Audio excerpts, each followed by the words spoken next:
मध्य प्रदेश अपने स्थापना के 70वें वर्ष में प्रवेश कर चुका है और इस अवसर पर सरकार ने अभ्युदय मध्य प्रदेश के रूप में विकास की नई उड़ान का संदेश दिया है। मुख्यमंत्री डॉक्टर मोहन यादव ने राजा भोज अंतर्राष्ट्रीय हवाई अड्डे से पीएम श्री पर्यटन हेलीकॉप्टर सेवा और ई सेवा पोर्टल का शुभारंभ किया।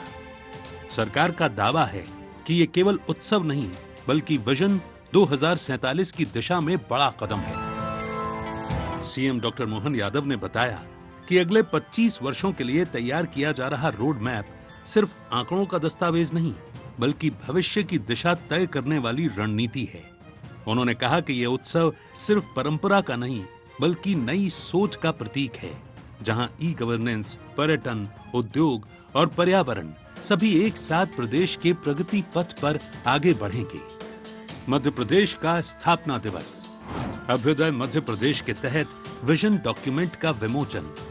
सीएम डॉक्टर मोहन यादव ने मध्य प्रदेश एट 2047 दृष्टि पत्र का किया अनावरण। 70 वर्षों का सफर, नए युग की शुरुआत। ई सेवा पोर्टल, इन्वेस्ट MP 3 पोर्टल का शुभारंभ। पीएम श्री पर्यटन हेलीकॉप्टर सेवा शुरू। 8 एयरपोर्ट से 9वें एयरपोर्ट तक विस्तार। GIS में 30 लाख करोड़ के MOU हुए। 8.44 करोड़ के MOU धरातल पर उतरे। 6 लाख लोगों को रोजगार मिलने का दावा। MSME के जरिए 8 लाख लोगों को मिला रोजगार। प्रत्येक विधानसभा में स्टेडियम और हेलीपैड का लक्ष्य। सिंहस्थ 2028 की तैयारी। 5 करोड़ श्रद्धालुओं की व्यवस्था। टाइगर और लेपर्ड की संख्या में देश में अव्वल। 2 चीता अभयारण्य तैयार, तीसरे की तैयारी। किंग कोबरा और गैंडा लाने की भी तैयारी। हर संभाग में चिड़ियाघर खुलेंगे। नया ओमकारेश्वर वन्य जीव अभयारण्य बनेगा। ये मध्य प्रदेश का 27वां वन्य अभयारण्य होगा। सीएम बोले 20 साल की विकास यात्रा 55 सालों पर भारी। कल विक्रमादित्य के महानाट्य का भव्य मंचन होगा आकर्षण।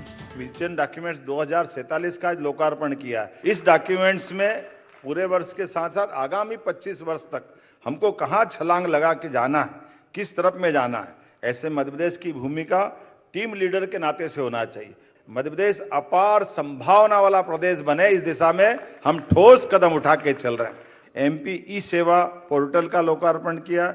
इन्वेस्ट MP 3 पोर्टल का लोकार्पण किया। कई प्रकार की नवाचार करते हुए अपनी रीजनल इंडस्ट्री कॉन्क्लेव के माध्यम से 6 लाख करोड़ के हमारे MOU हुए।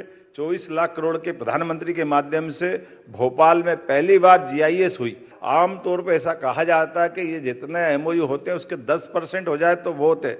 मुझे इस बात की प्रसन्नता है कि 30 लाख में से 8,44,000 करोड़ के निवेश के प्रस्तावों को स्वीकृति मिल गई, जिसमें 6 लाख लोगों को रोजगार मिलेगा। बहरहाल मध्य प्रदेश आज अपने 70वें स्थापना वर्ष में एक नए युग में प्रवेश कर चुका है। विरासत से विकास तक की इस यात्रा ने प्रदेश को नई पहचान दी है। मुख्यमंत्री डॉक्टर मोहन यादव के नेतृत्व में सरकार ने न केवल उपलब्धियों को प्रदर्शित किया है बल्कि भविष्य की दिशा भी तय की है। लाल परेड ग्राउंड की प्रदर्शनी सिर्फ तस्वीरों और योजनाओं का संगम नहीं बल्कि आत्मनिर्भर, आधुनिक और अभ्युदय मध्य प्रदेश के विजन का प्रतीक है।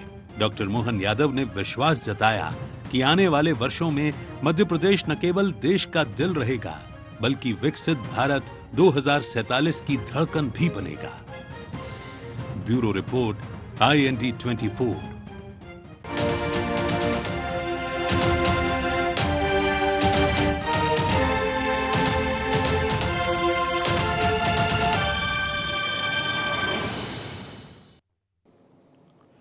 नमस्कार, IND एजेंडे में आपका बहुत बहुत स्वागत है। मैं हूं योगी राज योगेश।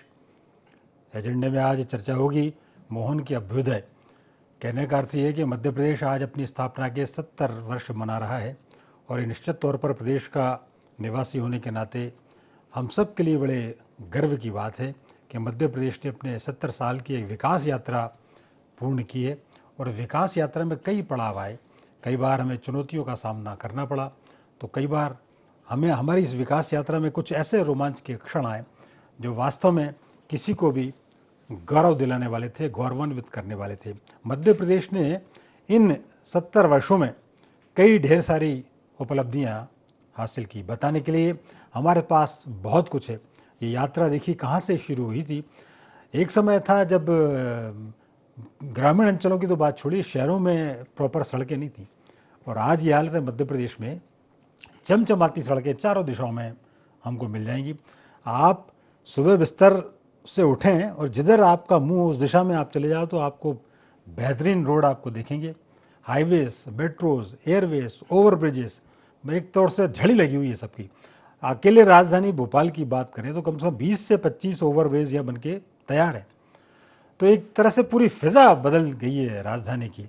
और महत्वपूर्ण बात है कि ऐसा लगता था रात के समय में कि अंधेरे की स्थिति बनी रहती थी, लेकिन आज रात और दिन में कहीं आपको लगता ही नहीं।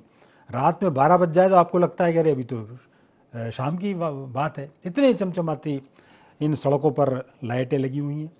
सड़कों की बात क्या करें, आप किसी भी दिशा में चले जाएं। आप सिंचाई के मामले में आज आप ये देखिए कि हम 7 लाख हेक्टेयर सेक्टर से आज हम 50 लाख हेक्टेयर सिंचाई की क्षमता आज हमने डेवलप की है। निश्चित तौर पर ये बहुत बड़ी बात है। और 6 से 7 बार कृषि कर्मण अवार्ड मध्य प्रदेश को मिला। कृषि के क्षेत्र में इतनी उल्लेखनीय उपलब्धि मध्य प्रदेश के हासिल हुई। कहा जाता था कि पंजाब जो है गेहूं के मामले में नंबर 1 है, हमने उसको भी पछाड़ दिया। और आज हमारा शरबती, सीहोर का शरबती जो है विदेशों में धूम मचा रहा है। किसी भी क्षेत्र में आप चले जाएं, आज आप देखिए वन्य जीव पर्यावरण के मामले में देखो तो मध्य प्रदेश सब में अव्वल। हम टाइगर स्टेट, हम चीता स्टेट, हम घड़ियाल सेंचुरी हमारी नंबर 1। और महत्वपूर्ण बात, जब टाइगर के सर्वाइवल रेट की जब बात आती थी, जब प्रधानमंत्री ने दक्षिण अफ्रीका से यहाँ टाइगर ला के बसा है कूनों में, तो कहा यह जाता था कि यहाँ तो सर्वाइव नहीं कर पाएंगे, यहाँ की तो जो परिस्थितियाँ हैं, पारिस्थितिकी जो है वो टाइगर के अनुकूल नहीं है। लेकिन आप देख लीजिए विश्व में सबसे ज़्यादा सर्वाइवल रेट टाइगर का कहीं आया तो मध्य प्रदेश में आया। इसके अलावा कितनी फॉरेस्ट सेंचुरी हैं, अभ्यारण्य यहाँ पे हैं। तो कहने का अर्थ है कि मध्य प्रदेश जो है प्रचुर घनी वन संपदा, खनिज संपदा से भरपूर है। और भी बहुत सारी चीज़ें बताने के लिए हमारे पास बहुत कुछ है, लेकिन आज इन्हीं सब बातों पर चर्चा करेंगे। और चर्चा के लिए 2 बड़े वरिष्ठ विद्वान पत्रकार हमारे स्टूडियो में मौजूद हैं। सबसे पहले मैं आपसे उनका परिचय करा दूं। मेरे साथ हैं वरिष्ठ पत्रकार आलोक सिंघे जी। आलोक जी, प्रोग्राम में आपका बहुत बहुत स्वागत है। हमारे साथ एक और वरिष्ठ पत्रकार प्रकाश सक्सेना जी मौजूद हैं। प्रकाश जी, प्रोग्राम में आपका भी बहुत बहुत स्वागत है। शुरुआत आलोक जी आपसे। निश्चित तौर पर देखिए आलोक जी, 70 साल की यात्रा मध्य प्रदेश ने पूरी की है। हम ये नहीं कह सकते कि सारे टारगेट अचीव कर ही लिए मध्य प्रदेश में। 70 वर्षों में बहुत कुछ किया जा चुका है और बहुत कुछ किया जाना बाकी है। लेकिन महत्वपूर्ण बात यहाँ ये है कि जो विकास की जो पटरी, विकास की जो राह मध्य प्रदेश ने जो पकड़ी है वो जरूर रिमार्केबल है। उससे ऐसा लगता है कि हमारी मंजिल बहुत करीब है और जो हमने मापदंड तय किए थे उन मापदंडों के अनुसार हम जिस दिशा में जा रहे हैं वो दिशा सही है। और मुझे ऐसा लगता है कि आने वाले जो 2047 का जो लक्ष्य लेके जो चल रही है सरकार, वो टारगेट भी बहुत जल्दी हासिल होंगे। मध्य प्रदेश की इस विकास यात्रा पर एक आपका समग्र दृष्टिकोण। बिल्कुल योगीराज जी, आपने बहुत अच्छी बात कही है कि बदलाव तो हुआ है और बदलाव इतना जोरदार है। आप ये देखें कि राज्य की जीडीपी जो है 15 लाख करोड़ पार कर गई है और ये नेशनल जो रेशियो है उससे 11% ज़्यादा है। मतलब उससे 11% करीब है ये, और नेशनल रेशियो से ज़्यादा है। तो विकास तो हो रहा है, राज्य सफल हो रहा है, इसमें कोई दो राय नहीं। और ये कहा जाए कि देश के स्तर पे जो पैमाने तय किए गए हैं उन पे बहुत अच्छा काम कर रहा है, इसमें भी कोई दो राय नहीं है। पिछले कुछ वर्षों से जैसा अनुमान लगाया जा रहा था कि मध्य प्रदेश और ज़्यादा तेज बढ़ेगा। आज जैसे प्रति व्यक्ति आय देखी जाए तो मध्य प्रदेश में 1.5 लाख रुपए है, लेकिन आप ये देखें महाराष्ट्र में करीब 2.25 लाख रुपए है। तो आप ये देखें कि किसी भी पैमाने, ऐसे ही कर्नाटक भी बहुत आगे है ना। तो हमें जो दूसरे राज्यों की तुलना में देखा जाए तो मध्य प्रदेश में लगता है कि अभी थोड़ी सी कसर रह गई है। तो काम तो हुआ है, इसमें कोई दो राय नहीं। काम यहाँ भी हुआ, पूरे देश में भी हुआ है। और उसके लिए लेकिन वो प्रति व्यक्ति 30,000 से बढ़ा के हम 1.5 लाख लेंगे। बिल्कुल बिल्कुल बिल्कुल। तो इसको निराशाजनक नहीं है, लेकिन बार बार ये लगता है कि जब काम होता तो लगता और भी ज्यादा अच्छा हो। तो उस पैमाने पे अभी जैसा देखा जाए तो मध्य प्रदेश को कई बदलाव की भी जरूरत है। और पिछले 20 साल से यहाँ पे जिस तरीके से भारतीय जनता पार्टी की सरकार रही, शिवराज जी ने बहुत लंबा समय यहाँ पे मुख्यमंत्री के रूप में व्यतीत किया। तो उस दौरान ये लगता था कि ये जो हुआ है कर्ज पे लेके हमने जो डेवलपमेंट किए हैं, आधारभूत संरचनाओं का विकास किया है, निश्चित रूप से बहुत बड़ा काम था। हम आय के साधन पैदा कर पाए, आय के साधन विकसित कर पाए, इसके लिए आधारभूत ढांचा चाहिए था। वो ढांचा बहुत अच्छा बनाया, लेकिन इसके साथ में हमने डेवलपमेंट के जो मानव संसाधन के पैमाने पे देखा जाए कि प्रति व्यक्ति आय बढ़े, ऐसे कोई काम की जिससे कि रोजगार के साधन बढ़े, वो नहीं किया है। अच्छा, बड़े पैमाने पे हम उद्योग तो आमंत्रित कर रहे हैं और जो आय बढ़ रही है ये उसी के कारण दिख रहा है। विदेश से लोग आ रहे हैं, यहाँ पे आके निवेश कर रहे हैं, फार्मा सेक्टर में आ रहे हैं, तो काम कर रहे हैं लोग बाग, उनका उसके कारण हमारी जीडीपी बढ़ी दिख रही है। पर आम जनता का जीवन जैसा है, जो चाहिए उसमें जैसा चमक आना चाहिए थी वैसी नहीं आ पाई है। तो ये चीजें जो है थोड़ी सी कहीं ना कहीं कचोटती हैं कि हम क्यों नहीं बदल सकते। यदि पुराने समय में कल्याणकारी राज्य की अवधारणा लेके हम कोई राज्य के डेवलपमेंट का काम कर रहे थे, वो पैरामीटर अब बदल गए हैं। अब हमें आय बढ़ाना है, आय बढ़ाना तो पॉजिटिव वे में चलना पड़ेगा, तो पुराने जो है ढर्रे अपन को छोड़ना पड़ेगा। बिल्कुल। प्रकाश जी, देखिए ये बात तो सही है, आलोक जी भी इस बात को एग्री कर रहे हैं कि अभी बहुत सारे मापदंड जो हैं, बहुत सारे जो टारगेट्स हैं वो अचीव करना बाकी है, लेकिन फिर भी जो अभी तक की जो विकास यात्रा मध्य प्रदेश की जो रही है उसको आप कैसे देख रहे हैं? नहीं, विकास तो जैसे जैसे हम तकनीकी विकास, नई नई टेक्नोलॉजी आती है, उससे संबंधित क्षेत्र खुलते जाते हैं और उसमें इन्वेस्टमेंट, उसमें सरकार का सहयोग और जो संसाधनों का बंटवारा यदि इक्वली होता है, तो चूंकि नए नए क्षेत्र खुलते हैं तो जीडीपी बढ़ेगी, क्योंकि वहाँ रोजगार के अवसर बढ़ते हैं। और हमने इस मध्य प्रदेश को देखा है तो वो छोटे से शहर, बड़े बड़े जंगल, नदियाँ, पहाड़ बड़े बड़े यहाँ हुआ करते थे, प्राकृतिक संसाधनों से भरपूर मध्य प्रदेश रहा है। आज वो चीज़ें घटी हैं, शहरी क्षेत्र का विस्तार हुआ, ग्रामीण क्षेत्रों से लोगों का पलायन भी हुआ है, तो ले देकर ये विकास एक दिखाई देता है, पर उससे जो डेवलपमेंट है, उससे जो आय का है वो वितरण प्रॉपर हुआ है कि नहीं, इस पर हमें ध्यान देना चाहिए। और जो प्रति व्यक्ति आय की बात आलोक जी ने करी है, जीडीपी की जो बात करी है, जीडीपी तो चूंकि जब ग्रोथ होगी, क्षेत्र का विस्तार होगा, जीडीपी बढ़ेगी, जनसंख्या बढ़ रही है, तकनीकी क्षेत्र खुल रहे हैं और अन्य क्षेत्र खुल रहे हैं, तो जीडीपी बढ़ेगी। पर हर आदमी तक उन संसाधनों का इक्वली बंटवारा हो, तब वो असली विकास कहलाएगा। अभी जो आय में असमानता जो दिखाई दे रही है वो एक फर्क है। और दूसरी चीज की प्रति व्यक्ति, हम यदि पुरानी इकोनॉमी से कंपेयर करें, जैसे अर्थशास्त्र का मैं छोटा सा फार्मूला देता हूं कि सन 40 में 10 रुपए में परिवार की पूरी गुजर बसर हो जाया करता था। उससे 10 साल बाद आप आए तो 60 में 100 रुपए महीने में होने लगा, उस 80 में आए तो 1000 रुपए होने लगा, 2000 में आप आए तो 10,000 रुपए एक बेसिक स्ट्रक्चर होता था। उस हिसाब से 1 लाख रुपए महीना एक एवरेज इनकम आज की तारीख में से ज्यादा होना चाहिए। और कई लोगों की इतनी पेमेंट है, लेकिन हम ये देख रहे हैं कि लोग 8-8, 10-10 हजार रुपए में आउटसोर्स पे भी काम कर रहे हैं। तो एक आर्थिक असमानता आप देखेंगे, ये बहुत अंतर है। ये अंतर को पाटने के लिए बहुत से जो निर्णय सरकार को लेना पड़ेंगे कि जो जैसे क्या होता है कि ऑटोमेशन में बहुत से छोटे काम जा रहे हैं, ठीक बात, छोटे काम जो जा रहे हैं उसको संरक्षित करना, उसको प्रोटेक्ट करना, ये सरकार की जवाबदेही होना। ये आपने एक बड़ी बात कही, लेकिन ऑटोमेशन में जो काम जा रहे हैं वो ग्लोबली है, मैं इससे इनकार नहीं कर रहा, मतलब तो मध्य प्रदेश उससे बच कैसे सकता है।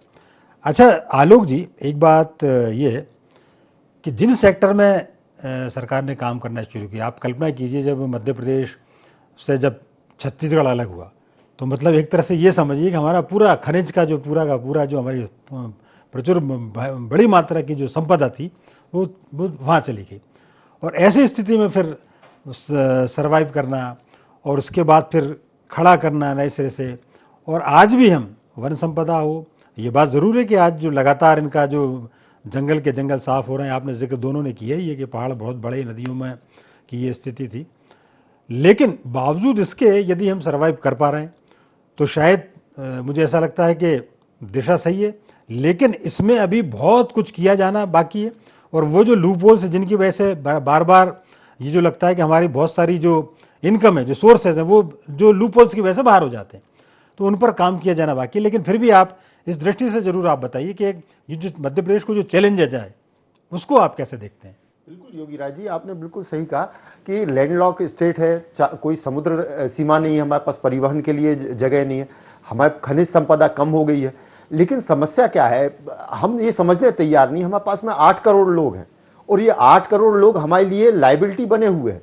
यदि हम इनको अपनी आय का साधन नहीं बनाते हैं, इनको आय के साधन प्रक्रिया में शामिल नहीं करते हैं, तब तक नहीं होगा। जैसे प्रकाश जी कहते हैं कि आय का समान वितरण, ये जो साम्यवादी कॉन्सेप्ट से चला आ रहा है ना, ये पूंजीवाद में नहीं चलता।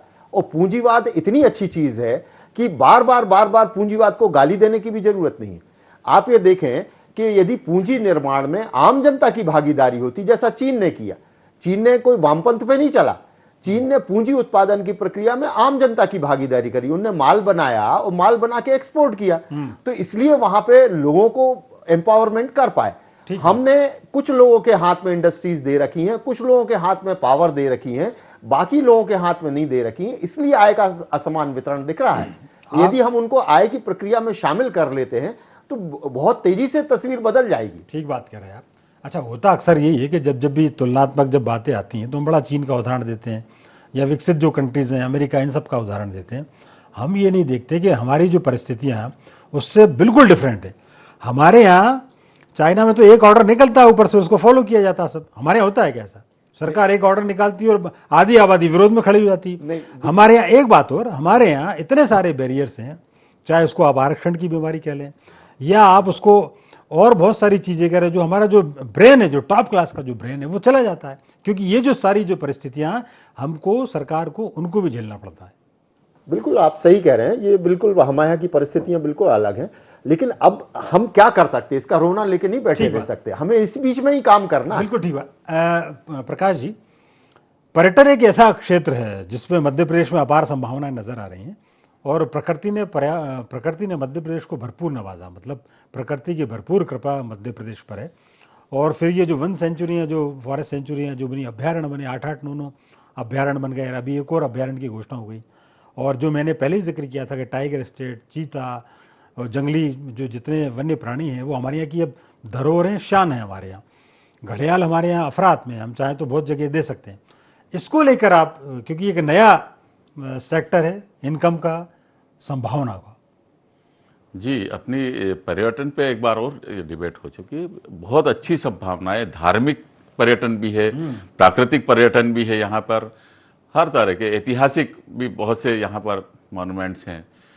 लेकिन मैंने यही कहा था कि हमारे यहाँ थोड़ा सा सरकार को इसके रिसेप्शन पे ध्यान देना चाहिए कि जो हमारे यहाँ बाहर के पर्यटक आते हैं उनके साथ हमारा बर्ताव बहुत अच्छा होना चाहिए, कि हमें बहुत अच्छी मेहमान नवाजी करना आना चाहिए। और इस पर जो पुलिसिंग जो होती, मोरल पुलिसिंग, उस पर थोड़ा कंट्रोल करना चाहिए। यहाँ लोगों को लगे कि हम मध्य प्रदेश जा रहे हैं तो बहुत अच्छा माहौल है, वहाँ हर तरह का सुकून है, वहाँ के लोग बहुत अच्छे हैं। तो इसमें सरकार के साथ जनता की भागीदारी होना चाहिए कि हम एक यहाँ का अच्छा, और हम आसपास के स्टेट में भी जाते हैं, बहुत अच्छे आय के साधन पर्यटन ने निर्मित की हैं और बहुत अच्छे लोगों, मतलब काफी बड़ी मात्रा में लोगों का रोजी रोटी इससे चल रही है। ठीक बात। तो हमारे यहाँ पर्याप्त संभावना है। असल में आप देखिए, हमारे यहाँ जो 12 ज्योतिर्लिंगों में से 2 प्रमुख ज्योतिर्लिंग मध्य प्रदेश में, इसके अलावा भगवान प्रभु श्री राम का सीधा संबंध मध्य प्रदेश से, उन्होंने जो अधिकांश जो अपना समय चित्रकूट में गुजारा, वो उसका एक हिस्सा मध्य प्रदेश में है। और अब जब से आप ये देखिए, चाहे महाकाल लोक की बात कर लें, अब जो ओरछा में राम राजा लोक बन रहा है, तो आलोक जी, ये जो इस तरीके की जो सरकार ने जो शुरू किए हैं और हमने देखे इसके परिणाम, मतलब महाकाल लोक बनने के बाद उज्जैन की इकोनॉमी बदल गई। तो इन सब चीज़ों के एक्सपेरिमेंट्स और इन सब दिशा में, इन सब क्षेत्रों में जो सरकार निवेश कर रही है, उसको आप कैसा? बिल्कुल बहुत अच्छा निवेश है। और आप ये देखें कि भारत में संस्कृति, धर्म इतने गहरे तक बैठे हुए हैं कि लोग धर्म के वशीभूत, उनको ये लगता है कि हमें तीर्थ यात्रा करना है तो वो निकलते हैं। और इस लोगों की भावना को सरकार ने उनकी संतुष्टि के लिए भी इस्तेमाल किया और हम अपनी आय बढ़ाने के लिए भी किया। यदि वो लोग मूव करते हैं तो निश्चित रूप से वो पैसा कुछ ना कुछ खर्च करते हैं और वो पैसा इकोनॉमी में आता है, तो वो सब तक मिलता है, समाज के गरीब वर्ग तक भी पहुंचता, बहुत सारे लोगों तक पहुंचता है। तो ये एक तरीके से, और ये सफल प्रयोग रहा है भारत में, ये सफल प्रयोग है। आप अयोध्या में देख लें, जिस तरीके से जो रेवेन्यू जनरेशन हुआ वो रिकॉर्ड तोड़ है। कोई इंडस्ट्री इतना नहीं रेवेन्यू जनरेट कर पा रही। ये आपने बिल्कुल बिल्कुल आपने ठीक कहा। लोग कहते थे कि यहाँ मंदिर बनाने से क्या होगा, उस तो उनको उत्तर मिल गया होगा, मंदिर बनाने से क्या होगा। पीढ़ियां लोगों की आर्थिक रूप से समृद्ध हो गई। प्रकाश जी, ये तो एक धार्मिक पर्यटन की हम बात कर रहे हैं, चाहे आज एजुकेशन की आप बात कर लें। एक समय था मध्य प्रदेश में, हम आज़ादी के बाद अभी तक मात्र 6 मेडिकल कॉलेज थे और आज हम 50 के पार पहुंच जाएंगे कुछ दिनों बाद। एजुकेशन के मामले में बहुत तेज़ी से तरक्की की मध्य प्रदेश ने, सिंचाई के मामले में तेज़ी से तरक्की की, बिजली के मामले में हम आत्मनिर्भर बने। तो ऐसे और भी कुछ सेक्टर हैं जिन पर आप बात करना चाहते हो, ज़रूर अपना एक प्रकाश डालिए। नहीं, मध्य जो हम यदि बिजली के क्षेत्र में, तो मुझे ध्यान है कि एक टाइम पे यहाँ मध्य प्रदेश विद्युत मंडल हुआ करता था, बहुत आर्थिक रूप से सक्षम होता था। सरकार उससे ऋण, जैसे अभी मंडी बोर्ड का आपने सुना होगा, उससे ऋण लेती थी सैलरी बांटने के लिए। पर जो पार्टीशन हुआ और उसके बाद बद इंतजामी रही है कि वो हमारे जो यूनिट थी उनको डंप कर दिया गया। प्राइवेटाइजेशन की जो एंट्री हुई थी, कुछ उसमें जो बाहर से जो, जैसे एनरान मुद्दा उठा था, आपको ध्यान हो महाराष्ट्र में, तो उससे कुछ फॉल्ट भी आए हैं। लेकिन वापिस अब इसने अपने और सोर्स बनाए हैं एनर्जी में। मुख्य चीज क्या है, जब हमने अभी चाइना की बात भी की थी, कि हमें सरकार को इस बात पे ध्यान देना चाहिए कि जो बेसिक जो फ्यूल है और जो रॉ मटेरियल है, उसकी कॉस्टिंग इतनी कम करे कि हम प्रोडक्शन में आगे बढ़े, हम कॉम्पीट कर पाए इस चीज। बिल्कुल आपने ठीक बात कही कि आपने विकास के साथ साथ जो कुछ थोड़ी सी जो कमियां, उनके ऊपर भी आपने प्रकाश डाला। लेकिन चूंकि वक्त अभी इतना ही था, आप दोनों का बहुत बहुत धन्यवाद। और ये बात निश्चित तौर पर आप देखिए कि मध्य प्रदेश भगवान कृष्ण की शिक्षा स्थली रही है, परशुराम जी की जन्म स्थली रही है, शंकराचार्य की तपोभूमि रही। तो हम उम्मीद करते हैं कि ये मध्य प्रदेश अब 2047 में विकसित मध्य प्रदेश बने और देश का नंबर 1 स्टेट बनकर निकले। IND एजेंडा में फिलहाल इतना ही। आप हमारे साथ बने रहिए, जुड़े रहिए और देखते रहिए IND 24। नमस्कार।